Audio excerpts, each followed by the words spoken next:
Hi, everyone. I am Jason Tucker, co-chair for Console Room, and we are happy to present one of our Who It Yourself Live events today, where we are going to bring you author James Wylder, um, frequent attendee of Console Room, who is going to do a reading from one of his books today. His He's written quite a bit, both as an author and an editor. The 10,000 Dawn series, um, An Eloquence of Time and Space, which is poetry about Doctor Who, among other things. So, without further ado, I'm going to let James introduce himself now. Hi. Yeah, as he said, I'm James. I'm an author from Elkhart, Indiana. Write a lot of science fiction. I've loved Doctor Who since I was a tiny tot, and I'm happy to be here again and do Console Room virtually. Great, great. We're happy to have you. Let's Before we get into your reading, let's kind of talk about your history with Doctor Who, with writing, maybe even with Console Room. Why don't we start with how you got into Doctor Who? Well, my parents kind of weaned me on Classic Who. It aired on PBS where we lived, and the library had a lot of different tapes for it. So I can't be 100% sure what the first Doctor Who story I saw was because I was like 3 years old. But one of my earliest memories is the Patrick Troughton Doctor Who episode, The Seeds of Death, where they have the fungus that covers the world that's made of soap bubbles, clearly. I recreated it in Lego, and I got my dad's shaving cream, and I just went to town on it to try to replicate Nice. that, and I got in quite a bit of trouble. That's wonderful. That's wonderful. You don't remember your first Doctor or first story. Uh, do you remember who would be your doctor? Not favorite doctor necessarily, but who do you identify with the most as your doctor? Hmm. Um, I really have always had a fondness for Patrick Troughton since I was a little kid. I watched a lot of his stories on, VHS when I was growing up. So I think for a lot of my life, I thought of him as the doctor, even though uh, I saw a lot of Pertwee and Tom Baker as well. Great, great. How are you feeling about the new series? It's a lot of fun. Um, it's really different than I was expecting it to be. I kind of, figured it was going to be Chris Chibnall who took over, just because he had such a big hit with Broadchurch and has, uh, written for Doctor Who and Torchwood and had all this experience. But, he did something quite different with it than I thought, he was going to take it in. So it's been really interesting to see what he's been doing with it. Yeah, I am particularly enjoying Jodie's performances. Mm-hmm. Not all of her stories are great, but I mean Mm-hmm. that's true of any of the doctors and any of the Yeah. showrunners and any of the writers. it, So it's kind of a weird opinion, but I've always felt that if Doctor Who doesn't have an episode that I just really dislike every so often, then it's probably not doing anything right. Because the show should take risks. It should do lots exactly. of weird stuff, and if you're gonna do weird stuff, some of it's not gonna work, and that's just how it is. Sure, sure. Well, let's talk a little bit about your writing and your history in your writing and how you kind of started. Where does your muse come from? Um, well, once again, I've been writing since I was very little. I guess I may have just picked up on a few things as a child and then just never come up with anything else to do. But I loved writing as a kid. I was always telling stories. Before I could write like with my actual hands, I kind of bothered my sisters to write down stories for me. Um, so it's kind of just been something I've always really wanted to push for and do. I first got my start like writing professionally um, with my play Kryptos, which got produced at Hanover College back in 2011. And that was a real surprise because I hadn't had any intention of doing theater. I wrote the play for a class, and my professor decided that he wanted to direct it. And so I got paid for it. And Nice. it kind of all went from there. It was a different start than I expected, but that's how things go. And how did the performances go? Do you know? Were you able to see? I don't know how close, where Hanover College is compared to where you are, and whether you were able to see a performance or not. Yeah, I was able to see two of the, it was only performed for one weekend, but I was able to see 3 of the 4 performances, I think. Okay. And it was a lot of fun just getting to see it all brought to life and how the actors interpreted the lines that I'd written and everything. It was pretty wonderful, really. And I mean, the show did well. People liked it, which was probably helpful with making me decide to move forward with writing as well. Great. And when you, it sounds like it was just kind of a natural thing for you to include Doctor Who in your writing. Yeah, since I've been a fan of it for so long, I kind of just did it without thinking about it. In fact, in Kryptos, one of the characters is named Adric, which I didn't even think of as being a weird name. I was just like, oh yeah, Adric, that's a name that people have, and I put it in there, and then everyone's like, no, that's only really a Doctor Who thing, Jim. Kind of. Yeah. Every time I hear the band name Tegan and Sarah, I'm like, that has to be somehow related to Doctor Who. So let's talk a little bit about your interactions with Doctor Who fandom. Mm-hmm. As a you've been coming to Console Room. You don't make it every year, but you have made it several times in the past. Being in Indiana, how did you first find out about Console Room? Well, I found out about Console Room. Well, my sister actually lives in Minneapolis. So I think I learned about it through her because she went one year. I can't remember who the guests were. It might have been the first one.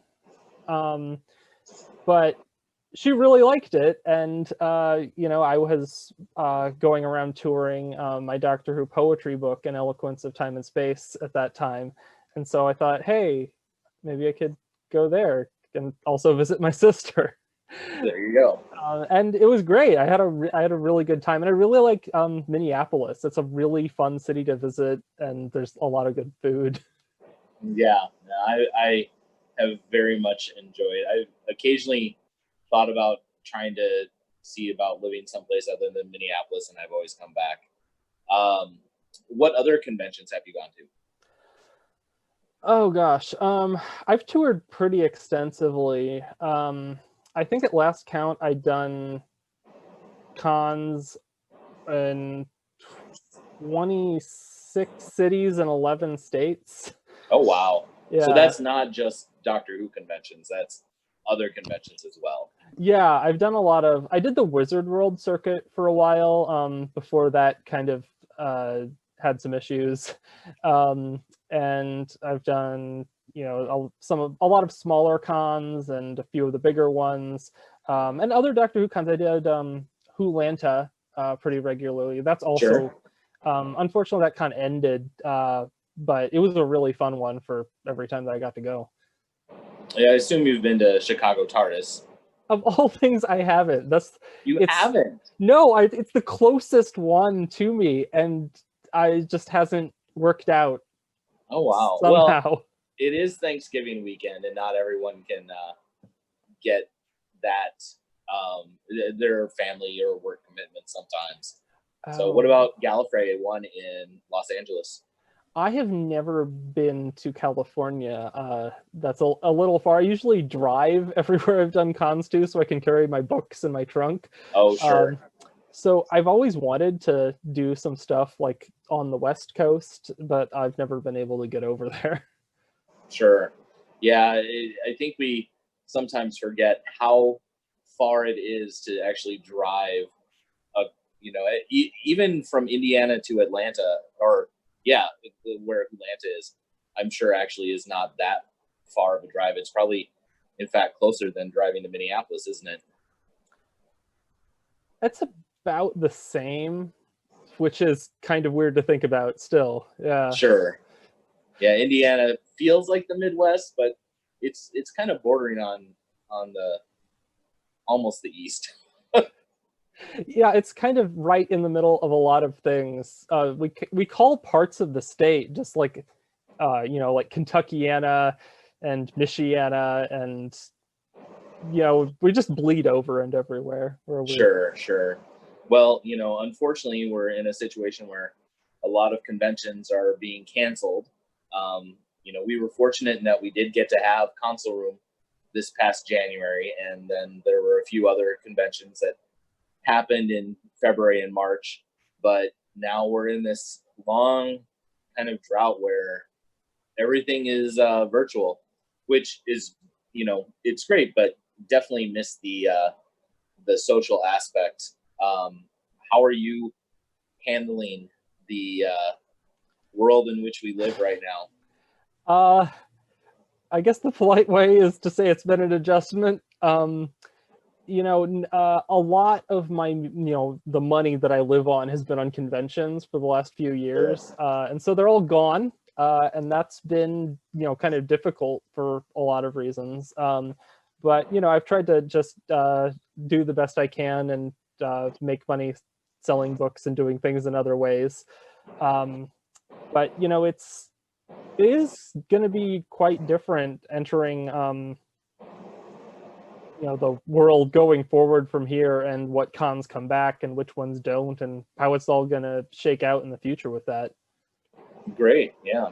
I am really looking forward to the first time I'll be able to get back to a convention and everything myself. So, Hmm. we do have a question Hey. from the audience. So why don't we'll take this one question and then we'll go into your reading.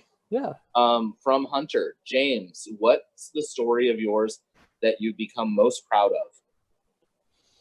The story of mine that I've become most proud of.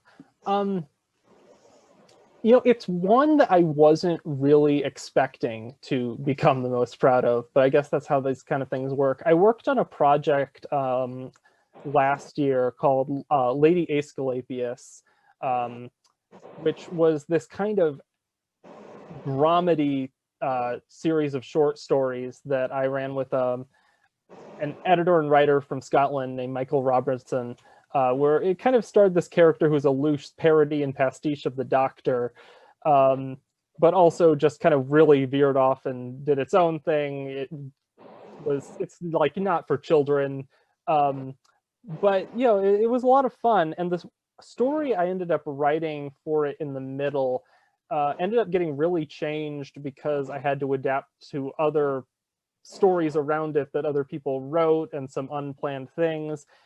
And because of the changes I had to make to it, um, all of the things that ended up different about it ended up making it into this really kind of wonderful piece about trauma and trying to recover a bit from it and rebuild your life. It's called Another Chosen One. And if you have time to read a 8,000 word novelette, then it's a great thing of mine to go check out. Can they find it on your website? Yes. Okay, great. And I don't know if we have your website posted someplace where people can find it, but we'll make sure and get that information out.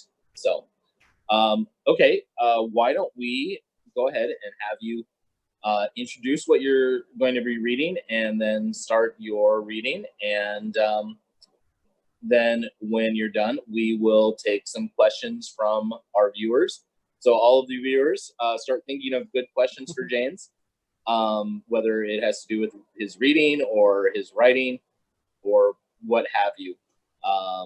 So, James, tell us about what you are going to be reading and then take it away. All right. So I'm going to be reading a story called She came from another world. And this is a story that is set in the Probe series, which is a spin-off from Doctor Who from the 90s, made by BVV. And it was a series of direct-to-video spin-offs that starred one of the former Doctor Who companions. And Arc-Beetle Press is going to be putting out some books that are set in following Probe's new adventures that I get to write for. So I'm really excited about that. This is a story that introduces one of the new main characters of the series. I'll stop the share. All right. So here we go. Probe. She came from another world. A prequel of Chills and Thrills in 4D Technicolor by James Wylder. People were out to watch the shooting star, but Giles was just trying to catch it. Normally, one of the other organizations would take this sort of job. It's not like there was a shortage of options. But he was the closest by a long shot. And it was supposed to have been a holiday. He pressed down on the accelerator as he came out of a turn. He wouldn't quite catch up, but he'd be there quick enough if it was anything funny. There'd at least be a witness. The shooting star, which hadn't been predicted by any astronomer, impacted in the forest just ahead of him. It didn't sound like a rock hitting the ground. It sounded like a slow-motion car crash, metal ripping, crumbling in on itself, mechanical parts working themselves to ribbons. So not a shooting star and not a holiday anymore. He drove down the forest path till he got to where the smoke was rising up from the trees and squealed to a halt. He barely remembered to grab his sidearm as he scampered out. He'd heard stories, read reports, but Probe usually dealt with a different sort of otherworldly than this. He'd never actually seen a spaceship before, but that's clearly what it was. It was dark, shiny black, and if it hadn't been for the damage and kicked up dirt, it would have nearly been a mirror.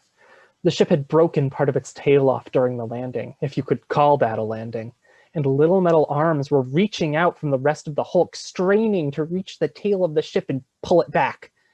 The front of the ship began jiggling. He turned, edging toward it. And startled, as it must have been the top of the cockpit shot up on a hinge, and a big duffel bag flew out, landing on the leaves just outside it. It hadn't been thrown far. Following it came a young woman. Maybe? At least it looked like a young woman to his first assumption. She was wearing a gray poncho over a white blouse and pants with sturdy boots on her feet. A big satchel was slung over her shoulder. On her head were heavy-duty goggles. On top her vibrant purple hair, which was tied back in a long ponytail.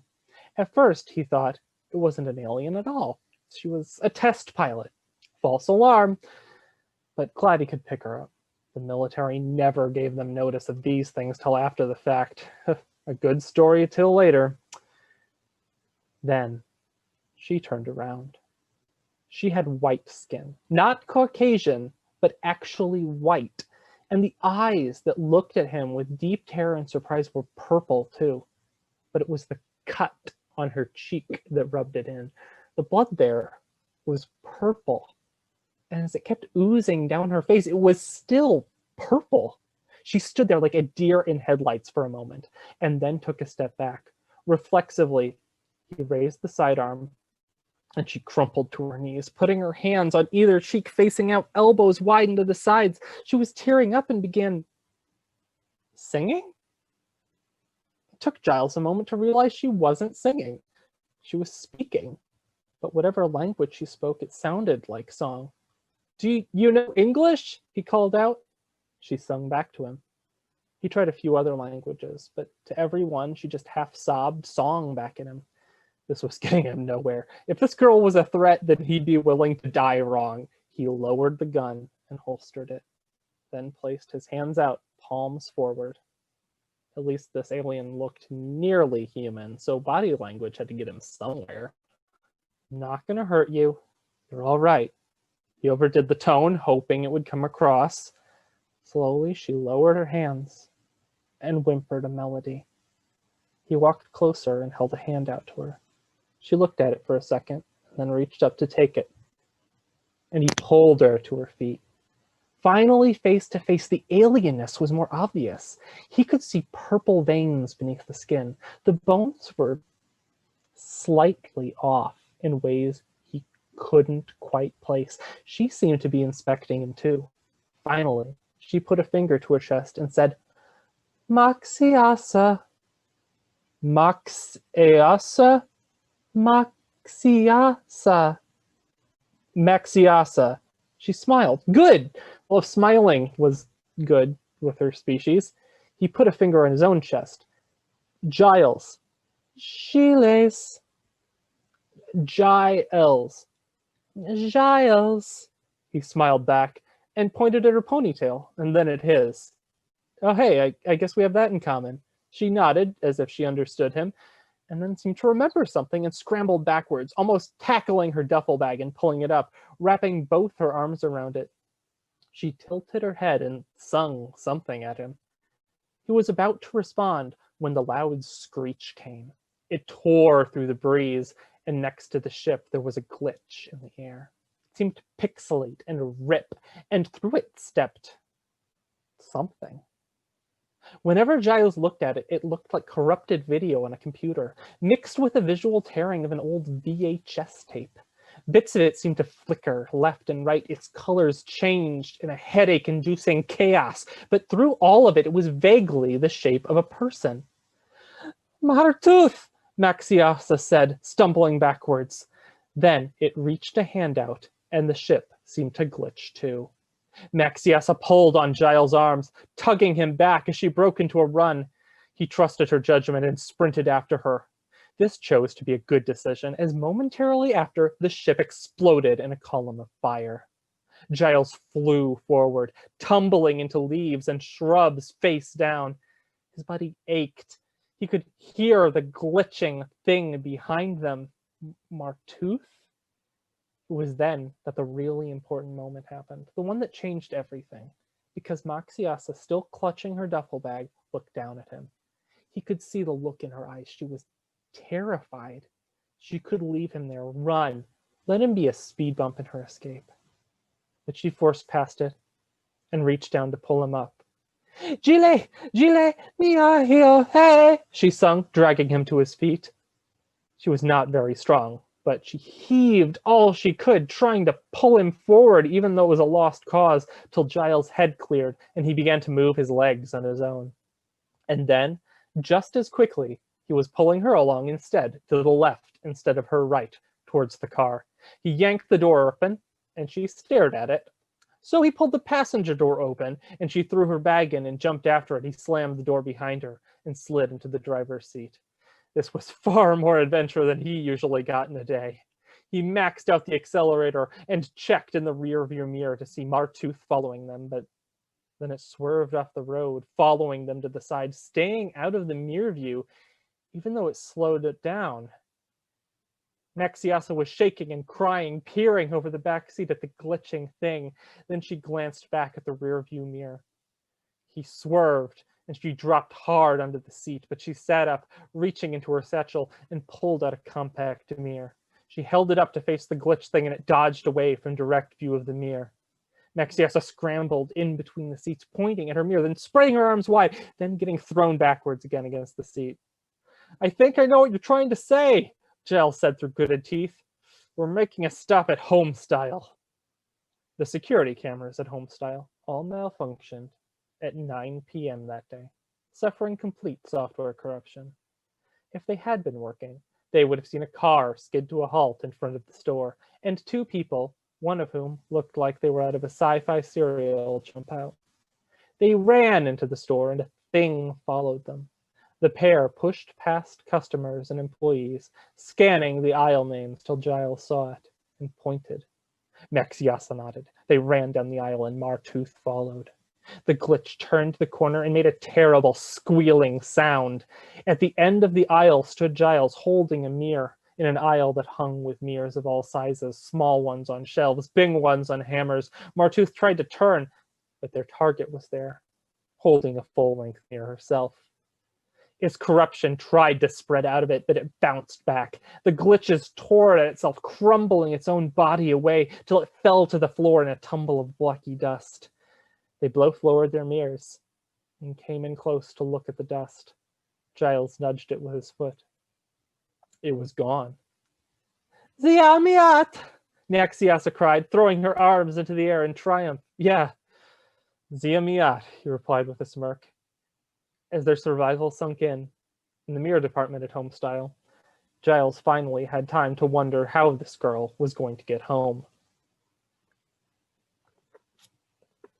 2 months later, Naxiasa shut the copy of Wuthering Heights, a puzzled look on her face. It's puzzling to me why Catherine didn't just marry Linton and Heathcliff, she said in a thick sing-song accent. Giles shrugged. A lot of places look down on that sort of thing on Earth. Bizarre. It's very marriage, she replied. Well, not quite a correct sentence, but you've really made quick progress with English. The secretary coughed. Sir Andrew Williams will see you now. She smiled at Naxiasa. She gave a nervous nod and rose up, pulling out her compact to check her looks again.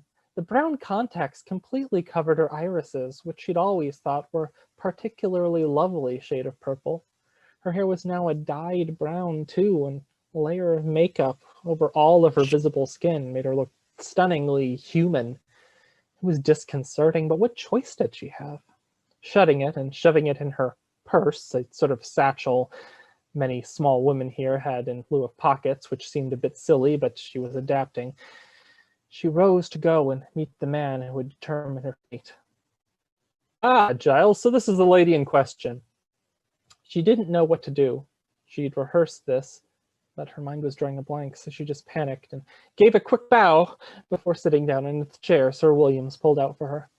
I'm really sorry to come here for a favor. Sir Williams held a hand up and shook his head. I think we can skip with all of that. You know I'm more than happy to hear you out. Naxiasa looked up at the big paintings on the wall. Old humans in their traditional dress clothes. She was wearing one of those for women here, which for some reason left her legs bare beneath a long skirt. Why? She pursed her lips. She'd just have to get used to it. Maxine here, or rather, that's what we're calling here, is a political refugee. Unfortunately, the circumstances of her immigration to the UK were unusual. She has no papers or documentation of any sort she even exists. Also, other agencies outside P.R.O.B.E that deal in similar matters have recommended extradition or at the very least refusal of asylum. Sir Williams furrowed his brow. But she's also just a civilian, no military training or experience. Well, where did she come from? Giles sighed. I'm afraid that's classified. Well, what can you tell me? There was a moment of silence, and Naxiasa felt the fear run up her spine. She couldn't go back. She was running. They were chasing her through the stone hall. She hadn't meant to see it. She hadn't known. She'd just been scouting things out before the next group arrived. Why was this happening? A bolt of energy raced by her head and she screamed. They were trying to kill her. Just like they'd murdered Chiasa for being here, She took a deep breath. She let it out. She clenched the notebook in front of her hard. There were shakes in her hands. She had to do this. She took a deep breath and let it out.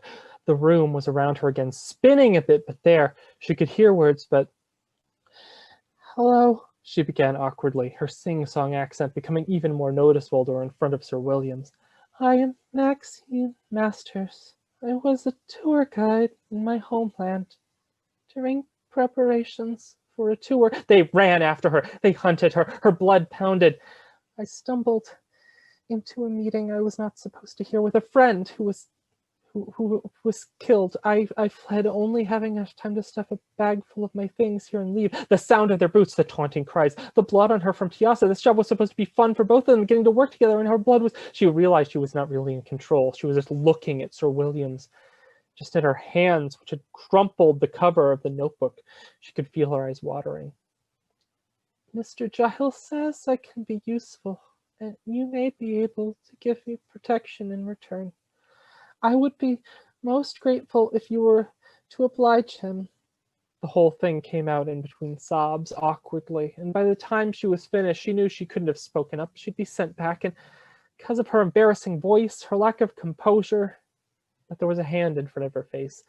In between her eyes and the crumpled notebook, it held a white cloth. Please, miss, you may take it. She grabbed the cloth and looked over at Giles. He mimed wiping his eyes and nose. Oh. She blotted her tears and blew her nose. I am very most thankful, she said, for the cloth. I see the young lady really has been through an ordeal. He placed a hand on her shoulder, squeezing it, and returned behind his desk. From what she said, I assume you were thinking she could join P.R.O.B.E. in exchange for asylum? Yes, sir, and I was hoping that might be enough for you to pull strings to make it happen. He stroked his chin. This is the sort of thing I've always admired about you, Giles. While I was pleased you were given P.R.O.B.E., I don't see how the United Kingdom can turn their back on this young lady, so you have my word. I will make sure she's given asylum here. Maxias arose and gave a deep bow. Thank you, Mr. Sir Andrew Williams. He smiled. Just be sure to do your best for us. Maxiasa, or now Maxine, adjusted the painting on the wall. She didn't know who painted it, but she liked the look of it, swirling blues and yellow stars forming a night sky. It made her think of home. She shook her head. This was home. She could never go back, never see her mothers and fathers, her siblings, her friends, never even be herself. She'd laid out everything she'd managed to throw in her bag on the table she'd have moved in.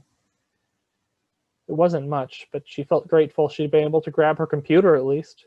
She had a fairly decent amount of movies and shows and music from Gendar on there, but it wasn't enough. She was already cursing herself for not downloading certain things she cared about. This was all there was, and all there ever would be. There was a knock on the door, and she looked through the peephole before opening it, unlatching, unbolting, and unlocking the door. Mr. Giles. Just Giles. How has the move been gone?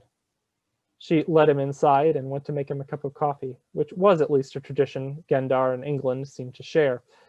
As she brought it over, she saw he had set a device on the coffee table. Why do you have a trio dysregulator? Turn it on for me. I can't. It's broken. Can you fix it? She frowned, but picked it up, walked over to a cabinet, and got the cheap set of tools she'd gotten for the apartment. Prying it open, she rearranged the circuitry, adjusted the dispassion module, and powered it on. She stood there, befuddled. Now, what do you do with it? Well, nothing right now, unless we were doing laundry. A big grin appeared on his face. That's how you're going to help me, Maxine. You'll take on the role I had in P.R.O.B.E. as a technician. But, Mr. Giles, I am not a technician. Sir, I didn't go to university on my homeworld. I didn't get good enough grades for that. I'm not talented. But you know how to fix that. She looked down at it. A child could fix that.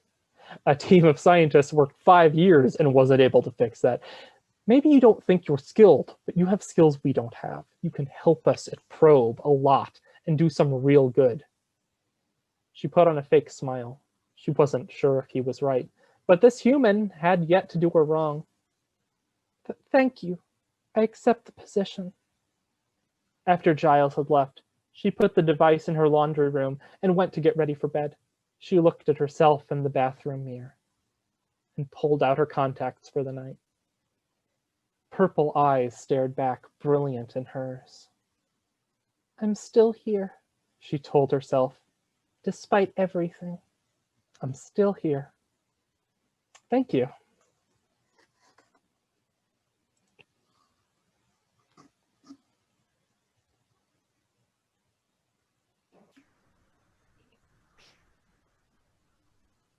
That was wonderful. Thank you. Do you have any follow-up remarks that you want to share regarding the piece?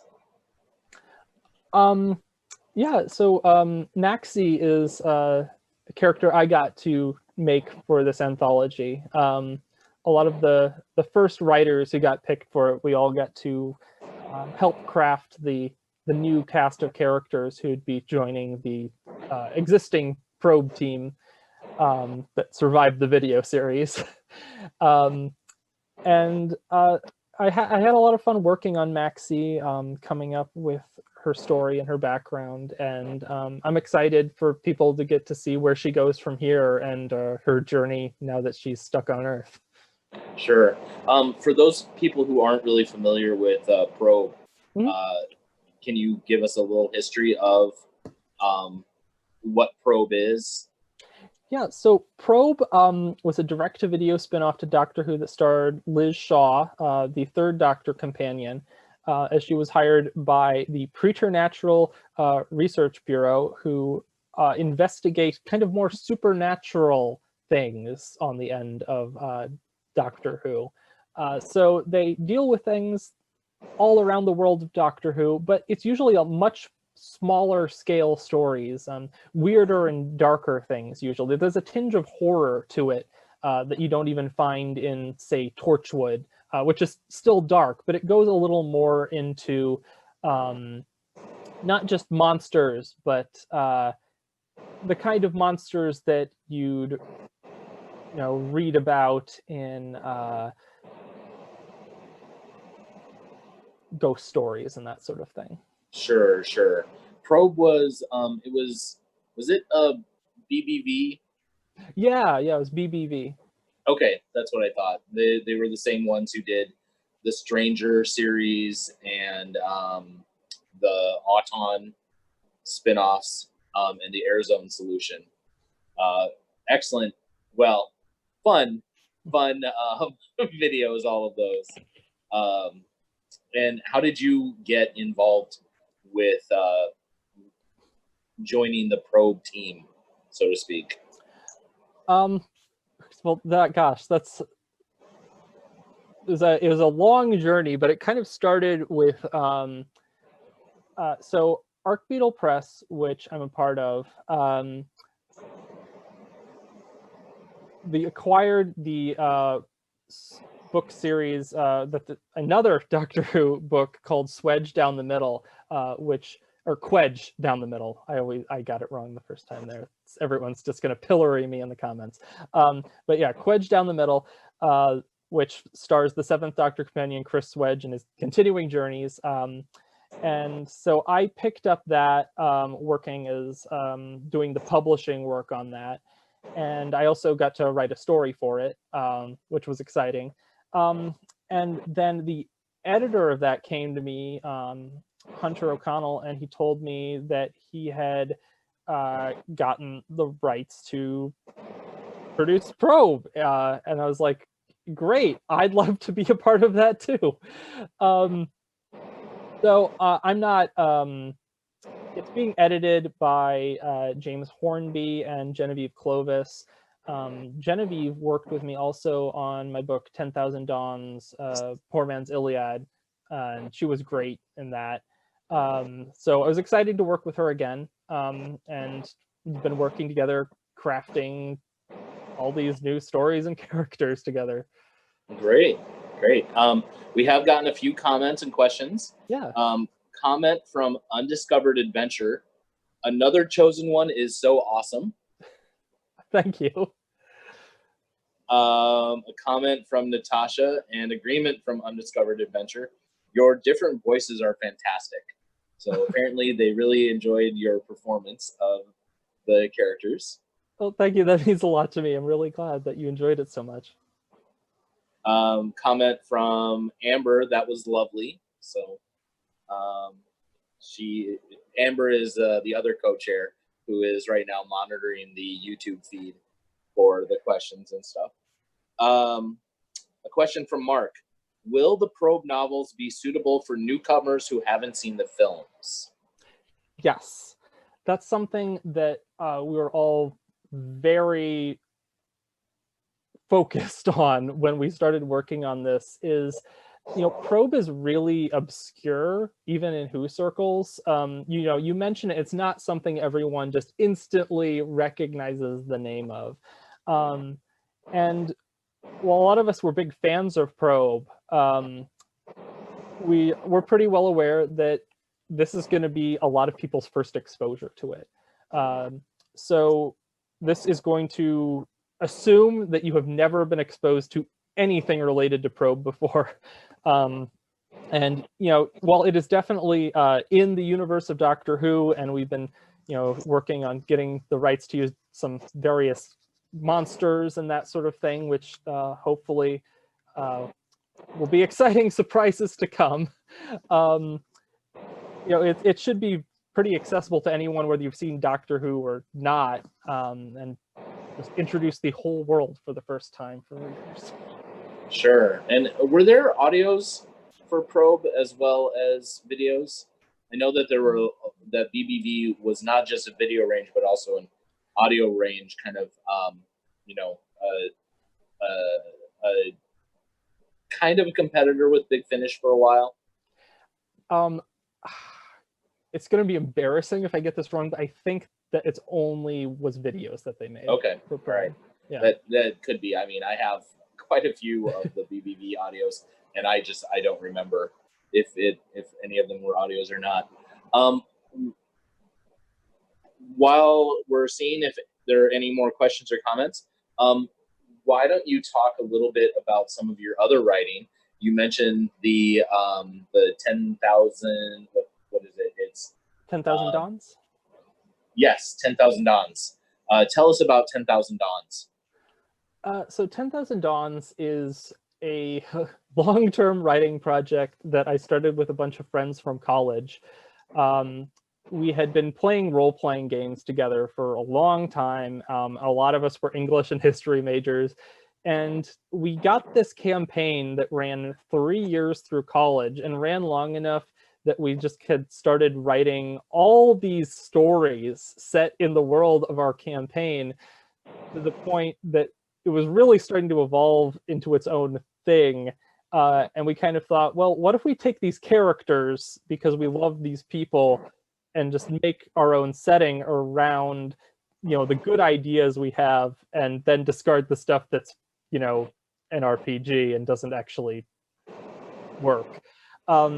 So I kind of combined that with older ideas I'd had. I'd worked on an idea for a sci-fi series when I was in high school, and I took a lot of ideas from that. We kind of mashed it all together, and I started writing this novel, 10,000 Dawns, which I serialized on my website, and people really enjoyed, and we kind of went from there.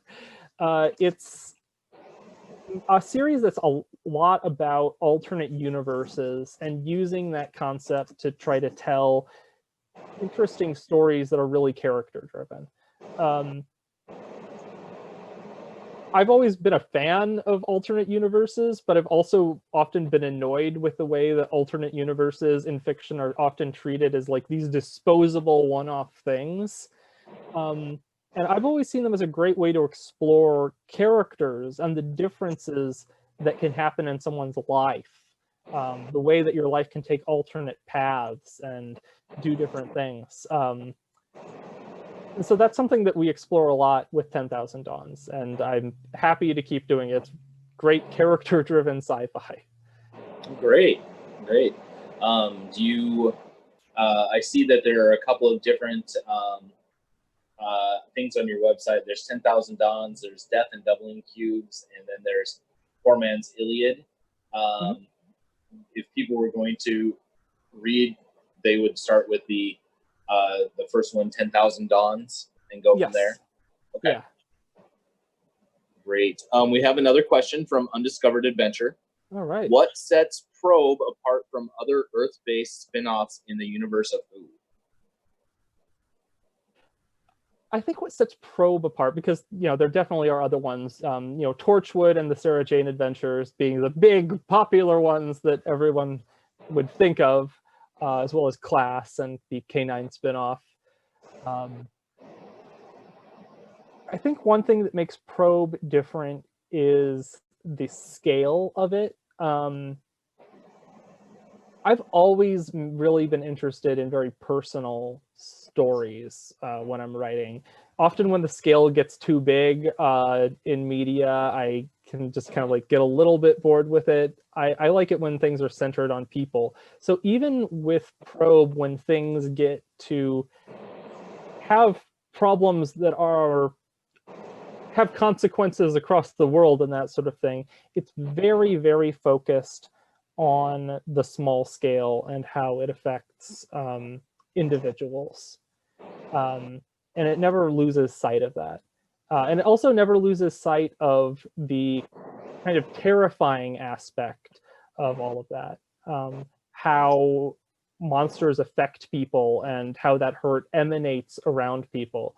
In Probe, the monster that kills somebody in the pre-opening credits scene, that person doesn't just vanish, and the consequences of that linger on. And I like that it values life a lot, even though it's also definitely having a lot of horrible things happen. Sure. Yeah. No, that's interesting. It's I think we've seen a number of authors inside of Doctor Who and outside of Doctor Who play with that more, with the repercussions of the side characters and their friends and family. Red Shirts by John Scalzi, for example. Mhm. It sounds kind of similar to that in a way. So, Yeah. What uh, what would you like to touch on in your future writing in terms of stuff related to Doctor Who? If you could, get access to something in Doctor Who that, what would you like to write about? I think as with many people, if I just like had my like dream writing gig for Doctor Who, I someone at the BBC would just let me write about the Weeping Angels. Oh, um, sure. I've I've had a story in my head about them just for the longest time now that I'd love to tell. Um, but there are a lot of things like that with a lot of critters and Doctor Who that I just love to have the chance to play around with like that.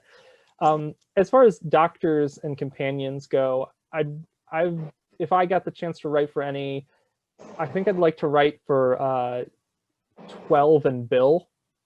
Okay. That would be really fun because they just had a great dynamic together. And that'd be a real joy to get to play around with on the page. Do you read much of the Doctor Who original novels? I have in the past. I've been too busy actually writing things to really read a lot lately. Um, I was a big fan of the Eighth Doctor novels and Okay. the Faction Paradox novels from Obverse books that came after them. Sure.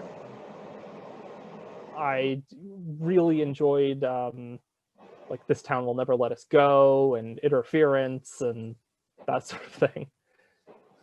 Yeah, I got completely through the entire Virgin novel range, aside from some of the Benny novels. I still haven't read some of those, and about a quarter of the way through the BBC novels before kind of petering out. But there's so much good stuff in there, and I haven't read any of the new series adventures yet. But someday, when I have all the time in the world. Yeah, I have a pile of ones that I like really want to read but have not actually gotten around to. So Sure. I owe them time someday.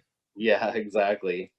So of course, as an author, I'm sure you get asked this question all the time, but it's kind of a standard question. What advice would you give to someone who was wanting to start writing, especially if it was in kind of a an already existing universe? Um, well, the first piece of advice I'd give is finish things. Um, it's when I started writing, I think one of the biggest hurdles I had was that I was really worried that I'd write something and everyone would hate it and that would be the end. And as it turns out, I've written things that people have really hated.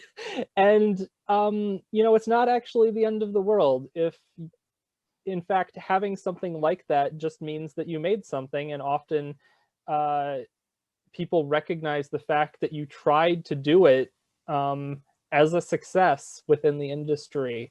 Having a failure isn't as much of a drawback as you might think. So, if you believe in a story, write it, and write it, and then don't be afraid to get it well edited. uh, and just start getting things out there. Um, and if you want to work in a specific universe, um, first off, establish yourself. Don't think that you're just gonna drop right into it. So get a few things out there, write your own stuff, uh, and then try to network with people who write about it and care about it, and see if you can uh, get the kind of connections to get noticed with what you're already making. Sure. If you were given the opportunity to write for the actual BBC range, would you do that, or is that Yes. too daunting? I would definitely do that if they came to me. It would be daunting, but I mean, what that kind of opportunity just doesn't come around very often. That'd be Sure. wonderful. Well, fingers crossed someday. We did get a question from Anne. Will we learn any more about uh, Gendar in the stories? Yes, yes, you'll get to learn more about Gendar. I have a tendency to over world build, and so you'll definitely not learn everything I made up about her home world. But you'll definitely get some peeks into their culture and what life is like there. Um, and I'm looking forward to showing that to everybody. Wonderful. Nothing wrong with lots of world building. As a fan of other vast worlds, beforehand, we were kind of talking about Robert Jordan's Wheel of Time series and Tolkien's works, and yeah, just knowing that the story that you're reading has so much background that is there to explore is so exciting. So that's awesome. We still have time for one or two more questions. If anyone has any questions, while we wait for that to see if any pop up, any uh, last thoughts, James, from you? Um, well, first off, thank you to everyone who has sent me questions and everyone who tuned in. I mean, I'm sure I can say that again at the end, but I really do appreciate you guys chiming in. And I'm glad that someone read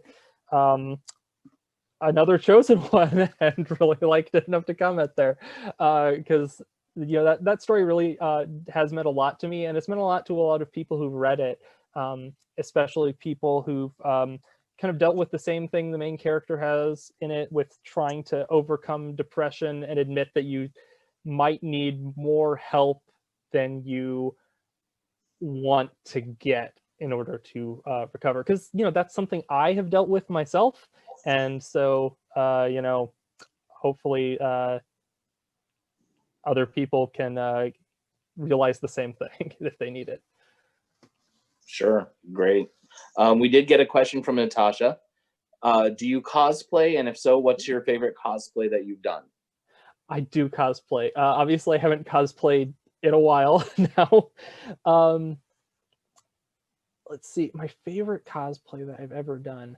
um Oh, well, my favorite cosplay I've ever done, I got, what place did I get? It was in the top finishers, but I didn't win the contest with it. But I dressed as Seneca Crane from the Hunger Games. If you remember him, he's the guy with the very strange looking beard. I got a friend of mine. I was in college. There was an art major, Olivia Hinkle. She drew the beard on me. Wow. All with how weird it looked, and I got like the sash, and I went to every Goodwill within several hours and managed to get everything I needed for the costume. I looked great, and then we had to give like a speech or do a little skit, and instead of doing what everyone else did, got two people to pretend to fight each other. So I did pretty well. I really enjoyed that costume. As for Doctor Who, though, I really like dressing as the 12th Doctor, just because it's the most comfortable one to wear around convention centers, because you just like, you have a t-shirt, you have pants, you have a hoodie, you have a blazer. It doesn't get uncomfortable with like the necktie like the 10th Doctor's one. Good times. Sure. I've always kind of felt that cosplaying as Eccleston has got to be one of the most easy ones to do. But yeah, I Getting the can see coat that is 12th hard. Doctor would be the same as well. What's that? Oh, getting the coat is hard for Eccleston. That, you know, if you want that specific length of leather coat, it's harder than you'd think. I mean, a lot of people just get I a believe. regular one, but Yeah.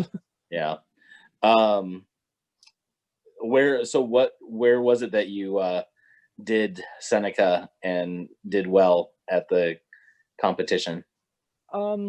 That was at the Geekathon convention, which was a small college convention. Oh, sure. Yeah. Which I love small conventions. I mean, big ones are great usually, because you get to, you know, meet a lot of people and sell a lot of books and all the celebrities are there. But, you know, with small cons where you just get to like actually talk to people, and, you know, if there are celebrities there, you actually get the chance to like interact with them more than just like a 15-second hello, have a signature. So I just went off there on a spiel about how I like small cons. But yes. Absolutely. No, that's absolutely, I absolutely agree. Speaking of small conventions, you know, one of the great things about Console Room has been the chance for our attendees to get to really spend a lot of time with our guests of honor. And, you know, at our most recent, was it this January? When we had Katie Manning come, and she hugged everyone in the line to get autographs, and she was just amazing. And you know, that's something that you don't get when it's great to meet David Tennant, but you know, you don't get to spend minutes at a time chatting with David Tennant and that kind of thing. They really kind of hustle you through and stuff. So we are at our time. Thank you, James, for doing the reading. And everyone can find your work at jameswylder.com. That's Wilder with a Y.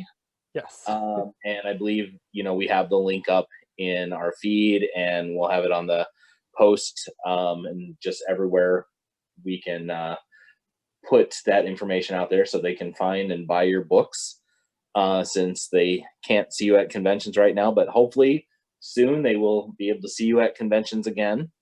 And if you want to get more information about Console Room and what's going to be happening with our 2021 convention in January, check out console-room.com or find our Facebook group.